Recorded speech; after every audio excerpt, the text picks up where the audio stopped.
আসসালামু আলাইকুম। অনেক সময় অনেকে জানতে চান কেরানীগঞ্জে পাসপোর্ট অফিস কোথায়। আমি তাদের জন্যই বলছি। দেখতে পেলেন এখানে আঞ্চলিক পাসপোর্ট অফিস যাত্রাবাড়ি লেখা, কিন্তু এটা যাত্রাবাড়িতে নয়, এটা আমাদের কেরানীগঞ্জের ঝিলমিল প্রজেক্টেই অবস্থিত।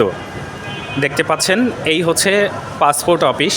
যারা পাসপোর্ট করবেন অথবা বিভিন্ন প্রয়োজনে আসবেন, তারা কিভাবে আসবেন তাদের জন্য একটু সহজ করার চেষ্টা করেছি।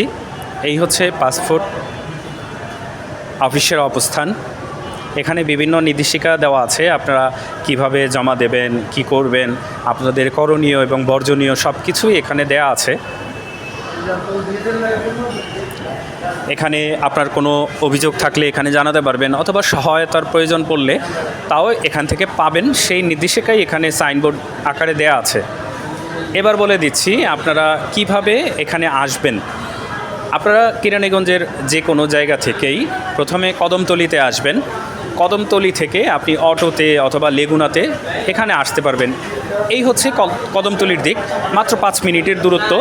যে কোনো বাহনেই আপনি বললেই আপনাকে এখান থেকে নামিয়ে দেবে। আর এই পাশটা হচ্ছে আবদুল্লাপুর পোস্তগোলা হয়ে যারা আসবেন, তারা অটো লেগুনা সেখানে বললেই তারা এখানে আপনাদের নামিয়ে দিবে।